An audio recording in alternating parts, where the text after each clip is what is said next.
Dear cadets, السلام علیکم ورحمۃ اللہ وبرکاتہ۔ امید ہے کہ آپ سب خیریت سے ہوں گے۔ اللہ تعالیٰ آپ کو ہمیشہ زندہ و سلامت رکھے۔ ہمارا آج کا خوبصورت اور دلچسپ موضوع برسات کی بہاریں۔ آج کل ویسے بارشوں کا موسم بھی ہے۔ یہ نذیر اکبر آبادی کی نظم ہے۔ نذیر اکبر آبادی کو عوامی شاعر کے لقب سے بھی یاد کیا جاتا ہے۔ پہلے ہم پڑھ چکے ہیں اس کے 2 بند، آج اگلا تیسرا بند پڑھیں گے۔ ہر جا بچھا رہا ہے سبزہ ہرے بچھونے، قدرت کے بچھ رہے ہیں ہر جا ہرے بچھونے، جنگلوں میں ہو رہے ہیں پیدا ہرے بچھونے، بچھوا دیے ہیں حق نے کیا کیا ہرے بچھونے، کیا کیا مچی ہیں یارو برسات کی بہاریں۔ بہت خوبصورت اور دلچسپ بند ہے یہ۔ ہر جا ہر جگہ، بچھانا یعنی زمین پر بکھیر دینا، ایک طرح کا جیسے ہم یہ قالین وغیرہ بچھاتے ہیں۔ سبزہ ہرے بچھونے، بچھونا یہاں قالین کو کہہ سکتے ہیں، اور ہرے بچھونے سے مراد ہے کہ جب بارشیں ہوتی ہیں خود روح جڑی بوٹیاں بھی اگوتے ہیں، ہر طرف سبزہ ہی سبزہ دکھائی دیتا ہے، تو سبزے کو اگر دور سے دیکھیں تو یوں لگتا ہے کہ قدرت نے ایک خوبصورت سبز رنگ کا قالین زمین پر بکھیر دیا ہے۔ تو یہ قالین ہے۔ قدرت کے بچھ رہے ہیں ہر جا ہرے بچھونے، جنگلوں میں ہو رہے ہیں پیدا ہرے بچھونے، بچھوا دیے ہیں حق نے، حق سے مراد اللہ تعالیٰ ہے۔ ہرے بچھونے، کیا کیا مچی ہیں یارو برسات کی بہاریں۔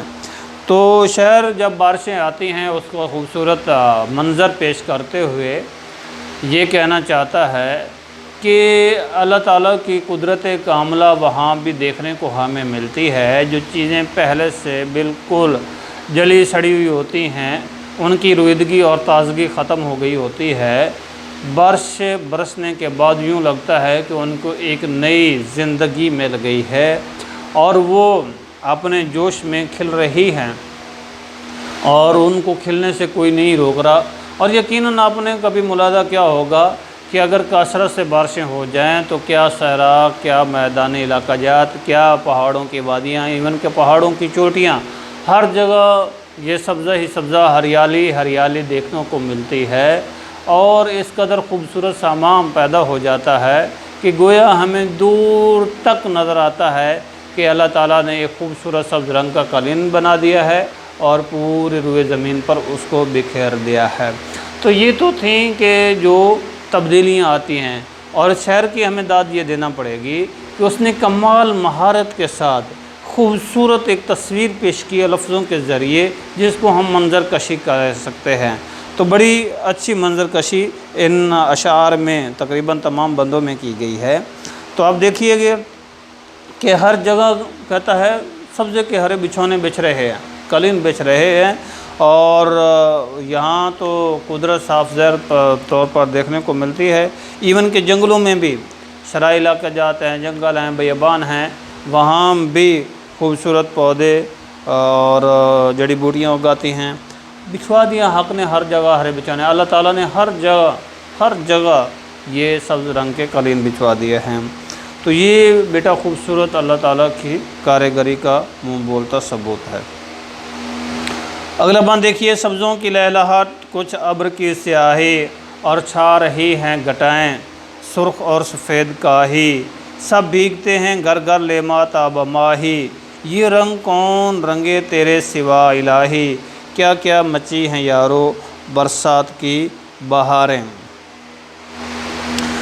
اچھا، سبزوں کی لہلہاٹ، ایک تو یہ ہے کہ سبزوں میں وہ آ جاتی ہے، سبزی آ جاتی ہے، پھر جب ہوا چلتی ہے بارش کے بعد تو وہ جھومتے ہیں، جھولتے ہیں، تو وہ گویا خوبصورت منظر ہے، وہ ہریالی دور تک نظر آتی ہے۔ کچھ ابر کی سیاہی، ابر بادل کو کہتے ہیں، اور سیاہ یہ بڑی گھٹائیں، کبھی سرخ اور سفید رنگ کی گھٹائیں آتی ہیں، بادل چھا جاتے ہیں، کبھی ہلکے سرخ ہوتے ہیں، کبھی دنک رنگ آسمان پر بن جاتا ہے، قوس قزح جس کو رینبو آپ کہتے ہیں۔ تو یہ دیکھیے خوبصورت نظارے، آسمانی نظارے بھی آپ کو دیکھنے کو ملتے ہیں۔ اور چھا رہی ہیں گھٹائیں سرخ اور سفید کائی۔ سفید کائی کاہی کہتے ہیں ہلکے سبز رنگ کا، تو یہ کبھی ہلکے ہلکے سفید رنگ کے بادل چلتے ہیں، سبز رنگ کے چلتے ہیں، آج کل بارشیں ہو رہی ہیں، آپ ان تمام نظاروں کو اپنی آنکھوں سے دیکھ سکتے ہیں اور وہ کتنے بھلے اور پیارے لگتے ہیں۔ سب بھیگتے ہیں گھر گھر لے تاب مائی، یعنی اس وقت جب اتنی کثرت سے بارشیں ہوتی ہیں، ٹوٹ کر بادل برستے ہیں، تو کیا خشکی کیا تری، ماہی ویسے لفظی معنی تو مچھلی کے ہوتے ہیں، خشکی اور تری، کیا خشکی کیا تری، سب بھیگ جاتے ہیں، باغات بھیگ جاتے ہیں، بڑے بڑے پودے بھیگ جاتے ہیں، زمین پر جل تھل ایک ہو جاتے ہیں۔ تو کثرت سے پانی آتا ہے تو یہ ہر چیز میں یوں لگتا ہے کہ گویا غسل کر رہا ہے۔ یہ رنگ کون رنگے تیرے سوا الہی، یہ خوبصورت مصرع ہے اور یہ خوبصورت شعر بھی ہے، اکثر تشریح میں بھی آتا ہے۔ تو اللہ تعالیٰ کے علاوہ یہ کوئی بھی شخص انسان یہ رنگ نہیں رنگ سکتا۔ آپ کو معلوم ہے، چھوٹی سی مثال دیں گا کہ آپ گلاب کا پھول اگر آرٹیفیشیل بھی لیں اور اوریجنل شاخ سے بھی توڑیں تو واضح طور پر آپ فرق محسوس کریں گے کہ نہ تو وہ آرٹیفیشیل میں نزاکت ہے جو مصنوعی بنایا گیا ہے، نہ اس میں خوشبو ہے، اور اگر وہی پھول آپ شاخ سے توڑتے ہیں جو اللہ تعالیٰ کی کاریگری سے بنا پیدا ہوا اور اللہ تعالیٰ نے کتنا خوبصورت اس کے اندر خوشبو بھی بھر دی، تو آپ حیران رہ جائیں گے کہ اس کو شاخ کی پتی کو اس کو گلاب کی پتی کو مسلیں گے تو کتنی آپ کو نرم اور نازک اور نفیس معلوم ہوگی، اور دنیا کی کوئی چیز اس سے کہیں زیادہ نرم اور نفاست میں آپ کو نظر نہیں آئے گی، اور نہ ہی وہ کوئی خوشبو اس کے اندر پیدا کر سکے گا۔ اقبال نے بھی کہا تھا، میری مشاطگی کی کیا ضرورت اس نے معنی کو، کہ فطرت خود بخود کر لیتی ہے لالے کی حنا بندی، کہ لالے سرخ رنگ کے پھول کے اندر اگر آپ دیکھیں تو وہ اس قدر کوئی بھی کہیں بھی آرٹیفیشیل پھول میں نہ تو اس طرح کی رنگت بھی نہیں پیدا کر سکے گا، نہ وہ چمک پیدا ہوگی نہ وہ رنگت پیدا ہوگی۔ اگر آپ گلاب کی پتی کو توڑتے ہیں یا گلاب کو پھول کو توڑتے ہیں، اس کی پتی بھی جدا کریں تو اس ایک پتی پر اگر آپ غور سے دیکھیں تو بے شمار آپ کو اس کے اندر رنگ نظر آئیں گے، کہیں کہیں سفید نظر آئیں گے اور اس میں لائٹ آ جائیں گے، ریڈ بھی بہت کہیں گہرا سرخ ہو جائے گا، کہیں ہلکا ہو جائے گا، تو مختلف کلر آپ کو دیکھنے کو ملیں گے ایک ہی پتی کے اندر، ایک ہی پھول کے اندر، اور پھر خوشبو تو کوئی پیدا نہیں کر سکتا۔ تو یہ جو یہ بھی رنگ ہیں، اب دیکھیں کہ چند دن پہلے اتنی شدید اور کڑاکی کی دھوپ پڑ رہی تھی، لو چل رہی تھی، گرمی تھی کہ ہم مرے جا رہے تھے، اور پھر یک بہ یک موسم تبدیل ہوا اور اتنا ٹھنڈا اور پربہار موسم ہو گیا۔ تو یہ اب جو سخت گرمی ہے اگر کسی دن، تو آپ بے شک جتنے اے سی چلا لیں، جتنے پنکھے چلا لیں، اور آرٹیفیشیل جتنے مصنوعی جو انسان کی پیدا کی ہوئی چیزیں ہیں وہ آپ کر لیں، تو اس قدر ٹھنڈک پورے ایز اے ہول موسم میں آپ تبدیلی نہیں لا سکتے۔ لیکن اللہ دیکھیں کہ فوراً وہ آسمان سے بادلوں کو اٹھاتا ہے اور پورا موسم ٹھنڈا کر دیتا ہے۔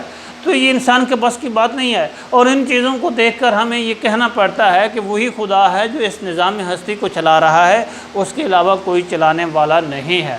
تو یہ جتنے بھی رنگ بکھیرے ہیں، آسمان سے کالے سرخ رنگ کے بادل اٹھتے ہیں یا سفید رنگ کے اٹھتے ہیں، گھٹائیں اٹھتی ہیں، جل تھل ایک ہو جاتے ہیں، ہرے بچھونے بچھ جاتے ہیں، ہوا کے دوش پر بادل مست ہو کر ایک جگہ سے دوسری جگہ جا رہے ہوتے ہیں، تو یہ انسان نہیں کر سکتے، یہ صرف اور صرف اللہ تعالیٰ کی ذات کر سکتی ہے۔ کیا کیا رکھے ہے یا رب سامان تیری قدرت، بدلے ہے رنگ کیا کیا ہر آن تیری قدرت، سب مست ہو رہے ہیں پہچان تیری قدرت، تیتر پکارتے ہیں سبحان سبحان تیری قدرت، کیا کیا مچی ہیں یارو برسات کی باریں۔ کیا خوبصورت اور کمال کے شعر ہے، ایمان تازہ ہو جاتا ہے پڑھ کر۔ کیا کیا رکھے ہے سامان تیری قدرت، یعنی کتنے سامان ہیں جو ابھی بھی تھوڑے سے میں نے گنوائے ہیں، اور بدلے ہر رنگ، یعنی ویسے اللہ تعالیٰ خود قرآن مجید میں ارشاد فرماتا ہے کل یوم ہوا فی شان، کہ ہر روز وہ ایک نئی آن بان نئی شان و شوکت کے ساتھ طلوع اور جلوہ گر ہوتا ہے۔ تو یہ اللہ تعالیٰ کی ایک خوبی ہے، ایک شان ہے کہ اس میں جاہ و جلال ہے، جمال ہے، خوبصورتی ہے۔ یعنی آپ صبح کو دیکھتے ہیں تو کچھ موسم ہوتا ہے، دوپہر کو کچھ موسم ہوتا ہے، شام کو کچھ موسم ہوتا ہے، رات کو کچھ موسم ہوتا ہے۔ تو یہ ہر لمحہ اللہ تعالیٰ بھی ایک طرح کا یوں سمجھ لیں کہ اپنی کاریگری دکھا رہا ہے اور اپنی پہچان پیدا کر رہا ہے اور اپنا رنگ تبدیل کر رہا ہے، یوں سمجھ لیں اپنی شان کو واضح کرنے کے لیے اپنے جلوے دکھا رہا ہے۔ تو ہر لمحہ یہ تبدیلی ہے، بعض اوقات سخت گرمی ہوتی ہے اور اچانک ٹھنڈک بن جاتی ہے۔ سردیوں میں دیکھتے ہیں کہ صبح بالکل دھند ہوتی ہے، شدید ٹھنڈک ہوتی ہے، تو وہ سورج نکل آتا ہے اور بندہ اس سورج سے بڑا لطف اندوز ہوتا ہے اور اس کو وہ لیتا ہے، سورج کی گرمی بھی، ہیٹ بھی۔ تو بیٹا یہ دیکھیے کہ اللہ تعالیٰ کی ذات میں بھی ایک تبدیلی، آپ کو مناظر فطرت میں ایک تبدیلی نظر آتی ہے اور اسی سے ہم پہچان لیتے ہیں، اور بے شمار رنگ اس نے رکھے ہیں، سب مست ہو رہے ہیں پہچان تیری قدرت۔ جب یہ چیزیں دیکھتے ہیں ہم تو اس سے نہ صرف ایک انسان خوش ہوتا ہے، چرند پرند دیگر مطلب یہ نباتات یہ تمام اس سے متاثر ہوتی ہیں اور ان کو ایک نئی زندگی ملتی ہے اور ان کو وہ پہچانتی ہیں۔ اور جیسے وہ کہتا ہے کہ جہاں انسان اللہ تعالیٰ کی تعریف و توصیف کرتے ہیں وہاں تیتر بھی اپنے زبان حال سے یہ آواز بلند کرتے ہیں، سبحان تیری قدرت۔ ویسے یہ بات کہتے ہیں کہ جو کالا تیتر ہوتا ہے وہ جو آواز نکالتا ہے تو اس میں یہ ہوتا ہے کہ وہ سبحان اللہ کا ورد کر رہا ہوتا ہے۔ تو دیکھیے بیٹا کہ سب چیزیں جو ہیں وہ اللہ تعالیٰ کی تسبیح و تقدیس میں مشغول ہو جاتی ہیں اور اللہ تعالیٰ کی وحدانیت کا پرچار کرتے ہیں۔ یہ ہماری نظم اپنے اختتام کو پہنچی تشریح کے لحاظ سے، آگے اس کی وضاحت کرتے ہیں۔ مختصر جواب دیں۔ الف جو ہے جی پہلے بند میں کون سے قافیے استعمال ہوئے ہیں؟ تو پہلے بند میں یہ برسات، باغات، قطرات اور گات یہ ہمارے درمیان قافیے ہیں۔ تیسرے بند میں موجود ردیف کی نشاندہی کیجیے، تو یہ تیسرے بند میں ہرے بچھونے یہ ہمارے پاس ردیف ہے۔ چوتھے بند میں کون سا لفظ بطور ردیف استعمال ہوا ہے؟ تو چوتھے بند میں کوئی بھی لفظ ردیف کا طور پر استعمال نہیں ہوا۔ اس کا دال جو ہے جی تیتر اللہ تعالیٰ کی عظمت کیسے بیان کرتے ہیں؟ وہ اپنی زبان سے کہتا ہے سبحان اللہ یا سبحان تیری قدرت۔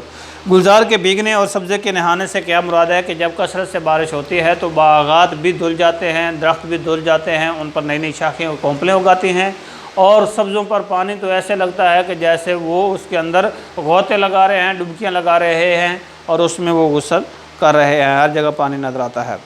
شاعر نے نظم برسات کے بارے میں برسات کے جو مناظر بیان کیے ہیں ان کا خلاصہ اپنے الفاظ میں لکھیے۔ تو یہ بے شمار مناظر ہیں۔ ایک تو سبزوں میں وہ جب وہ ہوا کی وجہ سے جھومتے ہیں تو ایسے لگتا ہے کہ کوئی نشئی ہے، نشے کے عالم میں جیسے جھومتا ہے، اس پر وجد طاری جادو کسی نے کر دیا۔ وہ ہے ہوا کے دوش پر بادل، ہوا اپنے دوش پر کندھوں پر بادل رکھ کر وہ ادھر سے ادھر لے کر گھوم رہی ہے، یہ خوبصورت منظر ہمیں دیکھنے کو ملے گا۔ اور جھڑیاں لگ جاتی ہیں، قطرات آ جاتے ہیں، قطرات کے ٹپکنے سے جو آواز آتی ہے وہ ایک موسیقی سے کم نہیں ہوتی، وہ خوبصورت منظر ہے۔ پھر ہر جگہ ہرے بچھونے کا خوبصورت نظارے ہیں اور ہر چیز بھیگ جاتی ہے، یہ تمام مناظر کشی کی ہے۔ قدرت کے بچھ رہے ہیں ہر جگہ ہرے بچھونے سے شعر کی کیا مراد ہے؟ کہ ہر طرف سبزہ ہی سبزہ اگاتا ہے، ہریالی ہو جاتی ہے، تو اس سے شعر کی یہ مراد ہے۔ اعراب لگا کر تلفظ واضح کریں، یہ میں کر دیتا ہوں۔ برسات،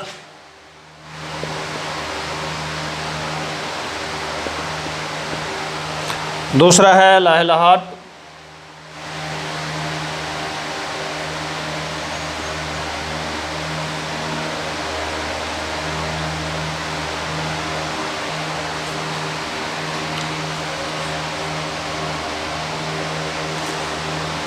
گلزار،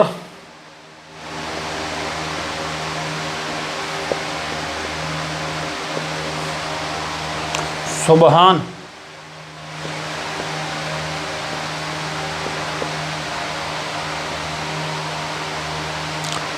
جمجماہٹ،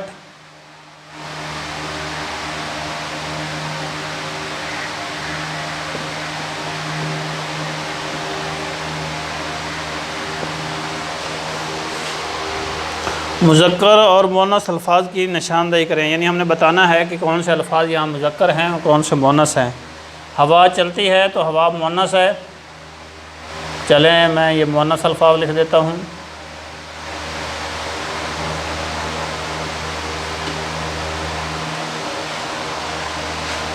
مذکر الفاظ، بادل مذکر ہے، بہار موسم کے طور پر مذکر استعمال کریں گے،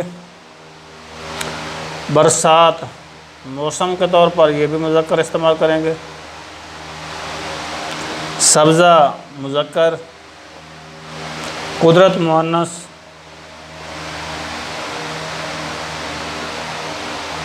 گلزار مذکر، رنگ مذکر، تیتر مذکر، گٹا مؤنث. یہ الفاظ ہمارے پاس مذکر اور مؤنث ہیں. آگے ہے جی کالم الف کا تعلق کالم بے سے ملانا ہے، اور درست جواب ہم نے وہ کالم جیم میں لکھنا ہے.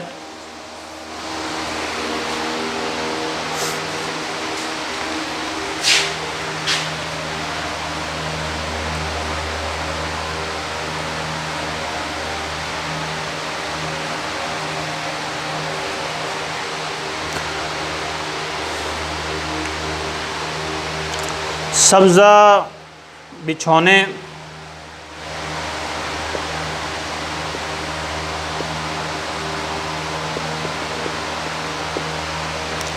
بوندیں جمجماہٹ،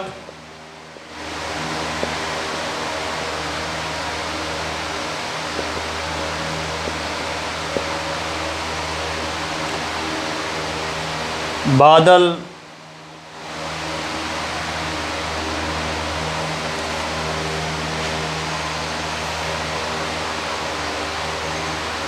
مست،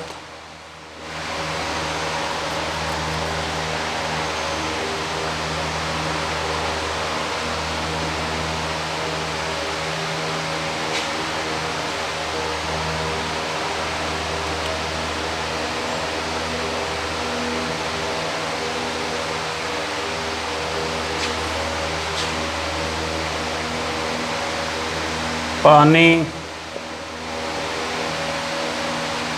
جل تھل. یہاں ہرے بچھونے،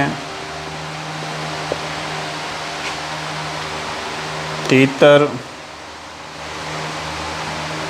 سبحان،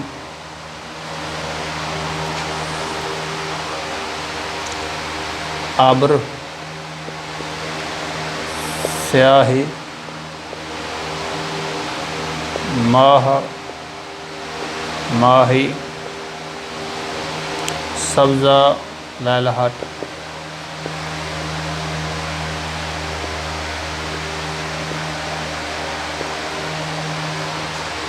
جی سبزہ لہلہٹ ہو گیا، بوندیں جمجماہٹ ہو گیا، بادل مست ہو چھا رہے ہیں، پانی جل تھل ہرے بچھونے ہو گیا، تیتر سبحان ہو گیا، اور ماہ ماہی ہو گیا، ابر سیاہی ہو گیا. ٹھیک ہے. اگر ساتواں سوال ہے جس نظم کے ہر بند میں ایک ہی مصرع بار بار دہرایا جاتا جائے اسے ٹیپ کا مصرع کہتے ہیں. اس نظم میں ٹیپ کے مصرع کی نشاندہی کیا ہے؟ کیا کیا مچیاں یارو برسات کے بارے یہ میں پہلے بھی واضح کر چکا ہوں. یہ خلاصہ آپ نے تیار کرنا ہے، جملوں کو استعمال کریں. تشبیہ یہ انشاءاللہ کل آئندہ تشبیہ اور استعارہ کے بارے میں ہم پڑھیں گے. آج اتنا ہی کافی ہے. وما علینا الا البلاغ المبین.